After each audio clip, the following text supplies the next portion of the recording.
بعض لوگ آتے ہیں اور مسجد کی ٹوپی پہن کر نماز پڑھنا شروع کر دیتے ہیں، تو آیا مسجد کی ٹوپی پہن کے نماز پڑھیں یا ننگے سر نماز پڑھیں یا اپنے پاس ٹوپی رکھیں اس میں نماز پڑھیں؟ دیکھیں، ٹوپی جو ہے ہمارے لباس کا ایک حصہ ہے، یعنی ہونا یہ چاہیے کہ ہم اچھی سی ٹوپی کا انتخاب کریں اور اب اس ٹوپی کو اپنے سر پہ رکھیں، کیونکہ یہ ٹوپی پہننا بھی رسول کریم صلی اللہ علیہ وسلم کی سنت ہے۔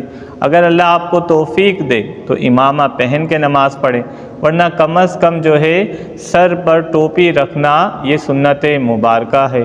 اب ہم آتے ہیں کہ مساجد کی ٹوپی پہن کر نماز پڑھنا۔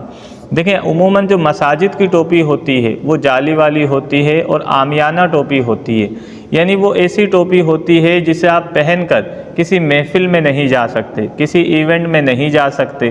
اب مسجد کی ٹوپی پہن کر آپ جو ہے نماز پڑھنے کھڑے ہو رہے ہیں، بندے غور تو کر، تو کس کے حضور کھڑا ہو رہا ہے؟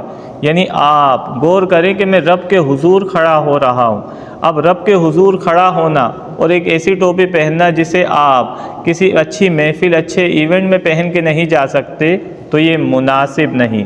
لہٰذا اگر آپ کے پاس ٹوپی میسر نہ ہو تو آپ ننگے سر ہی نماز پڑھ لیں۔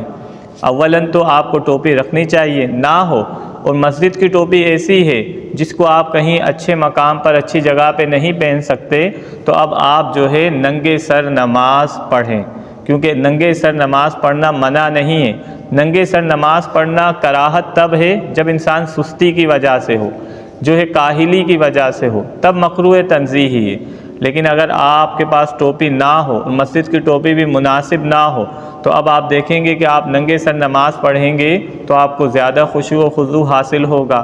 لیکن ہمارے یہاں کا المیہ ہے کہ مساجد کے جو بعض بزرگ حضرات ہوتے ہیں وہ جو ہے نوجوانوں پر چلانا شروع کر دیتے ہیں، بھائی ٹوپی پہن کے آؤ، وہ گویا کہ ٹوپی کو لازم قرار دیتے ہیں، حالانکہ ٹوپی پہننا کوئی لازم نہیں ہے۔